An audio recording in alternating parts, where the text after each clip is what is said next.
Hello everyone, this is Vinod Kumar Verma and you are welcome to Madhuban BK English classes. Today in this video we are going to learn types of parts of speech. So let's get started. तो चलिए शुरू करते हैं. आज हम लोग इस video में parts of speech के kinds यानी कि नाउन, प्रोनाउन, वर्ब, एडवर्ब, इस तरह करके जितने भी होते हैं, प्रीपोजिशन, कंजंक्शन, इंटरजेक्शन, ये सारे अब हम यहाँ से शुरू करेंगे. यानी कि हमारा सफर शुरू होता है यहाँ से नाउन से लेकर. ठीक है, पिछले वीडियो में हमने पढ़ा था what is parts of speech. हमने देखा था पार्ट्स ऑफ स्पीच किसे कहते हैं और इसके कितने काइंड्स होते हैं. तो आज हम अब शुरू करेंगे नाउन से और वन बाय वन करके सबको डिफाइन करेंगे और जानेंगे कि नाउन किसे कहते हैं, प्रोनाउन किसे कहते हैं. बस ओवरव्यू, क्योंकि हम इसके बाद जो है सेपरेट वीडियो कंप्लीट बनाएंगे नाउन का. उसके जितने भी काइंड्स होते हैं सबका अलग अलग बनेगा. तो चलिए शुरू करते हैं. First of all let's know what is noun. ये हमारा फर्स्ट नाउन. जानेंगे पहले नाउन के बारे में. सबसे पहले डेफिनेशन लिखते हैं. अ noun is the name of a person, place, thing. A noun is the name of a person, place, thing, quality, condition and action. समझिएगा, देखिए क्या कहता है. A noun is the name of a person, place, thing, quality, condition and action. यानी कि संज्ञा किसे कहते हैं. संज्ञा वह शब्द है, यानी a noun is the name of, नाम है. संज्ञा क्या है, एक नाम है ना. पर्सन का, प्लेस का, थिंग का, क्वालिटी का, कंडीशन का और एक्शन का, ये नाम हो सकता है. ठीक है, जब हम बोलते हैं पर्सन तो हमारा पर्सन बोलने का क्या अर्थ होता है. जब हम पर्सन बोलते हैं ना, when we talk about person, that means we talk about first person, second person, third person. यानी कि जितने भी व्यक्ति हैं और जितने भी जानवर हैं, प्राणी हैं, लिविंग थिंग. कहने का मतलब इसमें क्या है कि जितने भी लिविंग थिंग्स हैं वो सब आ जाएंगे इसमें, है ना. तो ये हमारा, जिसे इसे हम क्लियर करते हैं एग्जाम्पल के जरिए कि पर्सन किसे कहेंगे. समझिए, लेते हैं पर्सन का एग्जाम्पल. पर्सन में किसी व्यक्ति का नाम आप ले सकते हैं. ठीक है, जैसे हम कह सकते हैं राम, जॉन, सीता एक्सेट्रा. इस तरह करके किसी भी व्यक्ति का नाम ले सकते हैं. ठीक है, तो ये हमारा हो गया पर्सन. पर्सन समझिएगा कि जितने भी व्यक्ति होंगे या जितने भी एनिमल्स होंगे, बर्ड्स होंगे, कोई भी, सिंपली समझ जाइए ना, लिविंग थिंग्स. ओके, क्रिएचर्स जितने होंगे, क्रिएचर्स प्राणी वाले आएंगे, पर्सन, ये ध्यान रखिएगा. अब यहां ध्यान दीजिएगा प्लेस. प्लेस, जब हम प्लेस बोलते हैं, है ना, प्लेस बोलने का क्या अर्थ होता है. स्थान, कोई भी स्थान. यानी कि दुनिया में जितने भी प्लेसेस हैं आपका सब इसके अंडर में आ जाएगा, प्लेस. चलिए लेते हैं प्लेस का एग्जांपल, देखते हैं कि प्लेस में क्या आता है. तो प्लेस में हम कह सकते हैं, जैसे हम कह सकते हैं इंडिया. इंडिया एक प्लेस है, जगह है कि नहीं. कह सकते हैं इसके अंडर में दिल्ली, मुंबई. ये सारी चीज कहने से क्या अर्थ होता है कि हम किसी प्लेस यानी किसी स्थान का नाम ले रहे हैं, है ना, ले रहे हैं. अब यहां देखिए प्लेस के बाद आता है थिंग. जब हम थिंग बोलते हैं, ठीक है, थिंग, तो थिंग बोलने का क्या मतलब होता है. जितने भी वस्तुएं हैं, दैट मीन्स दुनिया में जितने भी वस्तुएं हैं वो आपका सब थिंग में आ जाएगा, है ना. Non living things. ओके, इसमें सारा, जैसे कि हम कर सकते हैं पेन, चेयर, बुक, ट्री, ये सब आ सकते हैं, इसमें ले सकते हैं. ठीक है, अब देखिए आगे क्वालिटी. क्वालिटी में क्या आएगा. क्वालिटी जब कहते हैं तो इसका अर्थ होता है गुण, है ना. क्वालिटी मीन्स गुण. तो इससे किसी गुण का जो है पता चलता है. जैसे हम कह देते हैं गुण में क्या है, honesty, kindness. Okay, honesty, kindness, goodness. इससे क्या पता चल रहा है किसी के बारे में यानी किसी का क्वालिटी जो है ना वो समझ में आता है, quality, honesty, kindness, goodness, whiteness, brightness, darkness, ये सारी चीज़ जो है इसमें आएंगे, क्योंकि उससे किसी भी चीज़ का वो क्वालिटी पता चलता है, गुण। जैसे हम बोलते हैं ऑनेस्टी यानी ईमानदारी, किसी के बारे में जब बोलते हैं कि ही इज़ है ना, he is an honest person, that means हम उसके बारे में उसके ऑनेस्टी को यानी कि डिफाइन करते हैं, उसके बारे में पता करते हैं ना। काइंडनेस, दयालुता, गुडनेस, अच्छाई के बारे में, ये सब क्वालिटी दिखाते हैं। देखिए तो क्वालिटी आ गया हमारा ये। कंडीशन में क्या आता है, देखिए कंडीशन मीन्स स्थिति या स्टेट कर सकते हैं, अवस्था, कोई भी अवस्था, जिसे हम बोलते हैं चाइल्डहुड, बॉयहुड, यूथ, डेथ, ये सारी चीज जो होते हैं क्या करते हैं, अवस्था को दिखाते हैं ना। चाइल्डहुड एक अवस्था होता है, यूथ बोलते हैं तो ये क्या होता है, अवस्था, डेथ बोलते हैं तो ये भी हमारा क्या होता है, एक अवस्था को शो करते हैं ना। तो ये इसमें आ जाएंगे, और भी जिस तरह के जो अवस्था में आएंगे ये सारा इसमें कंडीशन, इसे हम स्टेट भी कर सकते हैं ना, स्टेट भी। जैसे इसमें पोवर्टी आ जाएगा आपका, पोवर्टी, स्लेवरी आ जाएगा, ये सारे इसमें आएंगे क्योंकि ये अवस्था को सूचित करता है। अब देखिए एक्शन, एक्शन में क्या होता है कि कोई एक्शन होता है कार्य, जैसे हम बोलते हैं एक्शन में मूवमेंट, मान लीजिए मूवमेंट हो रहा है, मूवमेंट मीन्स आंदोलन, गति, चाल कह सकते हैं, ठीक है। इसमें आपका थेफ्ट आ जाएगा, थेफ्ट, ठीक है, थेफ्ट आ गया। अब इसमें आप लाफ्टर कर सकते हैं, हंसी, ये सब क्या है, एक एक्शन को दिखाता है ना, एक्शन को दिखा रहा है। जैसे हम कहते हैं हैटर्ड, एक्शन, रिवेंज, ये क्या है, एक्शन है, okay.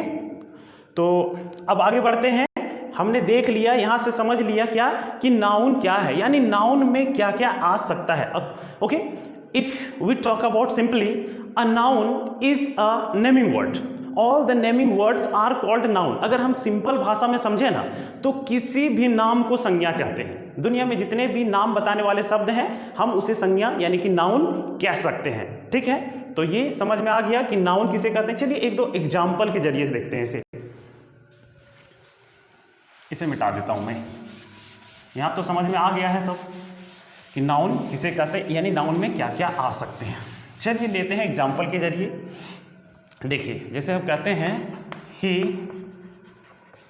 Fought a good fight. समझिएगा, हम यहां एक चीज और डिस्कस करेंगे कि एग्जामिनेशन में किस टाइप के क्वेश्चन पूछते हैं, चाहे वो एकेडमिक एग्जामिनेशन हो या कॉम्पिटिटिव एग्जामिनेशन हो। This is very important. आज मैं जो बताने जा रहा हूं यहां से देखिए आपका बिल्कुल क्लियर होगा, और उसके बाद आने वाले वीडियोस में जब मैं काइंड्स क्लियर करूंगा उसमें और भी अच्छी तरह से क्लियर होगा। मैं बताऊंगा कि कंपटीशन में कैसे सवाल पूछते हैं। देखिए यहां से मैं बताऊंगा कंपटीशन में कैसे पूछते हैं। कंपटीशन में ऐसे पूछते हैं, जैसे मान लीजिए सेंटेंस में यहां अंडरलाइन कर दिया, आपको बता दिया कि चलिए बताइए ये पार्ट्स ऑफ स्पीच के कौन से भेद से आते हैं, नाउन, प्रोनाउन, इस तरह करके पूछ रहे हैं, noun, pronoun, verb, adverb, adjective, preposition, conjunction, 4 वो ऑप्शन कुछ भी दे सकते हैं, 4, है ना। तो आपको यहां इसे फाइंड आउट करना ये क्या है, पार्ट्स ऑफ स्पीच के कौन से भेद हैं। He fought a good fight, okay. मैं एक और एग्जांपल लेता हूं, देखिए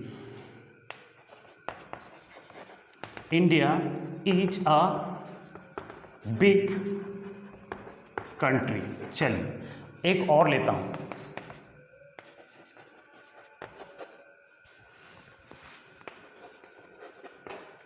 Akbar was a great king. समझिए मैंने 3 एग्जाम्पल यहां लिया, ठीक है। अब जैसे देखिए मैं बता रहा था कि एग्जाम में कैसे क्वेश्चन पूछते हैं, तो ये सेंटेंस दे दिया हुआ है, ठीक है। अब यहां से पूछ दिया कि ये अंडरलाइन वर्ड जो है इसको अंडरलाइन कर दिया, ये क्या है, ठीक है, पार्ट्स ऑफ स्पीच का कौन सा भेद है। तो देखिए सबसे पहले तो है ही फाउट अ गुड फाइट, यानी कि वह एक अच्छी लड़ाई लड़ा, है ना।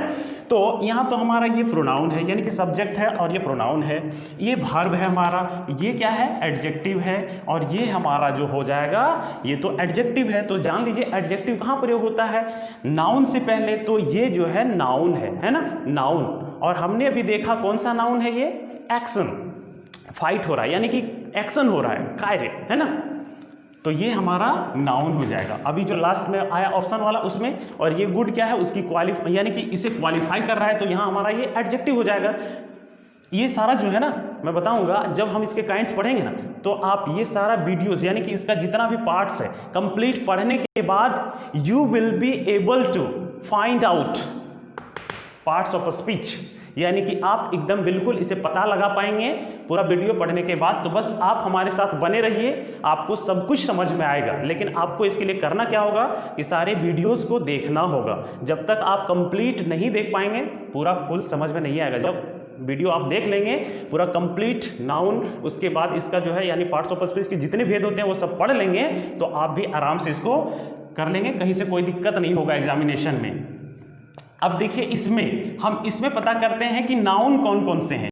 तो यहां देखिए हमारा इंडिया जो है, India is a noun, okay. Also country is a noun. अब यहां ध्यान देना है कि इसमें अगर मान लिया जाए कि पूछ लिया इंडिया नाउन है, ठीक है, लेकिन कौन सा नाउन है ये, तो अभी तो हम देखिए नाउन का तो काइंड्स पढ़े नहीं है, तो जब पढ़ेंगे ना तो उसमें आराम से बता सकते हैं। एक्चुअली हम इसे कह सकते हैं ये प्रॉपर नाउन है हमारा। क्यों? क्योंकि किसी खास जगह के बारे में इंडिया एक ही है दुनिया में, इसलिए ये प्रॉपर नाउन हो जाएगा। और कंट्री अगर बोले, if you talk about country, it is a common noun because there are so many countries in the world, okay. So countries, all the countries are common, सभी जितने भी कंट्रीज हैं वो कॉमन हो जाते हैं, क्योंकि दुनिया में जो जैसे बहुत सारे होते हैं ना, तो कंट्री तो बहुत सारे हैं, तो यहां ये कॉमन हो जाएगा। लेकिन इंडिया जो होगा प्रॉपर होगा। उसी तरह दिल्ली प्रॉपर होगा, मुंबई प्रॉपर होगा, लेकिन सिटी बोल देंगे तो वो कॉमन हो जाएगा, क्योंकि बहुत सारे सिटीज हैं दुनिया में, बहुत सारे शहर हैं। अब इसमें देखिए Akbar was a great king, हम बोले किंग, तो यहां भी देखिए उसी तरह कि अकबर जो है, ठीक है, ये नाउन है, ये नाउन है। लेकिन पूछे कि अकबर कौन सा नाउन है, तो Akbar is a proper noun because it is telling a proper person, क्योंकि ये हमें बता रहा है एक प्रॉपर व्यक्ति के बारे में। अकबर, क्योंकि दुनिया में अकबर तो एक नाम तो बहुत सारे मिल जाएंगे, नाम से नहीं मतलब है ना, कोई भी पर्टिकुलर व्यक्ति जो होगा उसका सबका अलग होता है। तो ये देखिए किंग अगर हम बात करें तो किंग जो होगा ये कॉमन नाउन होगा। King is a common noun because there are so many kings in the world, दुनिया में बहुत सारे किंग हैं, यानी जितने भी किंग होंगे वो सब कॉमन हो जाएंगे, है ना, सबको तो किंग ही कहा जाता है। तो ये हो गया हमारा नाउन, है ना। अब देखिए इसे और भी बढ़िया तरह से हम लोग जब इसको काइंड्स के हिसाब से जब पढ़ेंगे ना तो उसमें और भी क्लियर होगा, जो भी डाउट्स होगा ना सब क्लियर होगा, वन बाय वन करके एकदम कंप्लीट डिटेल एकदम पढ़ेंगे, एक जरा सा भी नहीं छूटेगा इसमें, है ना। तो चलिए आगे बढ़ते हैं और देखते हैं नाउन के बाद प्रोनाउन के बाद।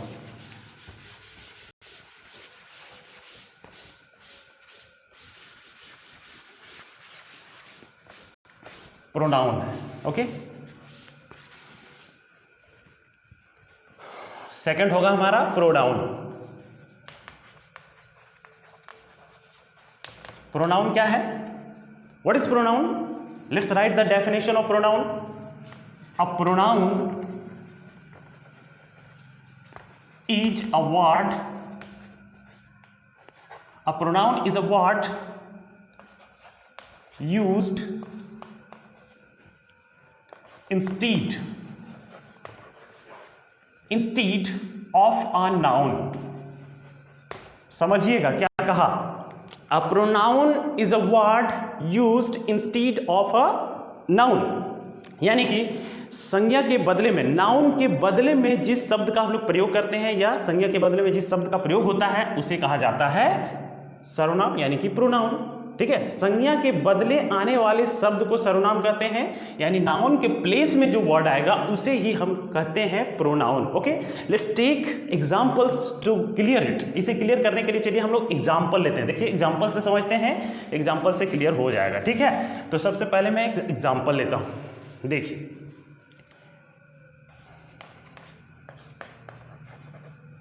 John is absent. John is absent because he is ill. अब समझिए इस सेंटेंस को, बढ़िया से समझिए, क्लियर समझ में आएगा। John is absent because he is ill. John absent है, अनुपस्थित है क्योंकि वह बीमार है ना। तो यहां देखिए हमने John यूज किया। ये John क्या है? व्यक्ति का नाम है, तो here John is a noun. अभी हमने जैसा कि नाउन पढ़ा किसी व्यक्ति का, तो ये व्यक्ति है, जॉन कोई व्यक्ति है, पर्सन है, तो ये हमारा यहाँ नाउन होगा। तो देखिए हमने जो यहाँ ही का यूज किया, ठीक है, ये ही हमारा क्या है, किसके लिए आया? जॉन के लिए आया। John is absent because he is ill. किसके बारे में बोल रहे हैं? We are talking about John. John is ill, so he is a pronoun.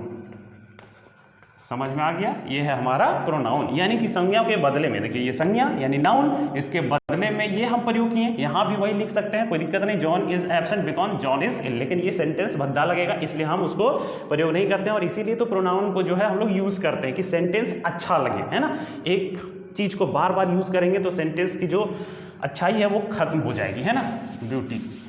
चलिए आगे देखते हैं और एग्जाम्पल लेते हैं। Sita went to garden because she wanted to pluck some flowers।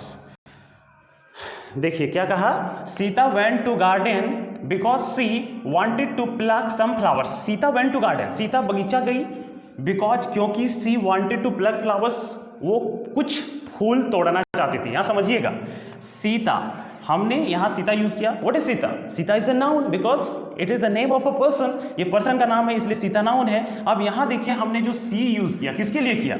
इसके लिए, सीता के लिए, कि Sita went to garden because she wanted to pluck flowers. कौन फूल तोड़ना चाहते थे? सीता, तो इसीलिए हमने इसको, तो ये हमारा हो जाएगा प्रोनाउन। ओके, प्रोनाउन हो गया। चलिए एक और एग्जांपल लेते हैं। A dog is a pet animal। A dog is a pet animal। A dog is a pet animal। Okay, it barks at night। देखिएगा इसमें भी a dog is a pet animal, कुत्ता जो है एक पालतू जानवर होता है। it barks at night, हमने क्या किया यहां देखिए, इसमें डॉग जो है, here dog is a noun। okay, common noun, dog noun है, तो हमने इट का प्रयोग किसके लिए किया? Dog. A dog is a pet animal, एक डॉग जो है पालतू जानवर होता है, कोई भी डॉग, ठीक है। इसमें बोले तो ये हमने बोले इट बार्क्स एट नाइट, कि यह रात में भौंकता है। तो कौन, यह किसके लिए यूज किया हमने? इसके लिए। So it is pronoun. Okay, here it is a pronoun, यहां हमारा इट जो होगा वो क्या होगा? प्रोनाउन का काम कर रहा है, ठीक है। अब एक और एग्जाम्पल लेता हूं, समझिएगा।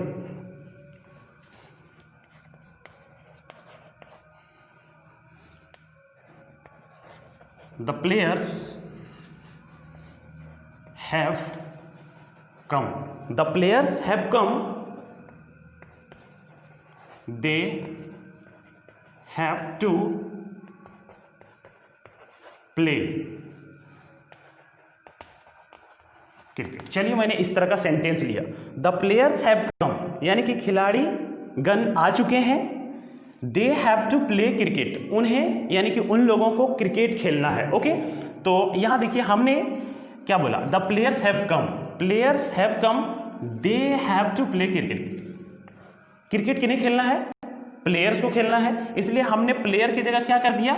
दे का प्रयोग किया, क्योंकि हम जानते हैं कि प्लूरल नाउन्स जो होते हैं उनके लिए क्या करते हैं, जो हमारा प्रोनाउन यूज होता है वो होता है दे। ओके, तो ये था हमारा प्रोनाउन। ओके, अब इसे हम और भी ज्यादा अच्छी तरह से समझेंगे, प्रोनाउन का जो काइंड है उसको पढ़ेंगे अगले वीडियो में, ठीक है। आज तक के लिए इतना ही है, मिलते हैं अगले वीडियो में। That's all for today, see you tomorrow in the next video. Thanks.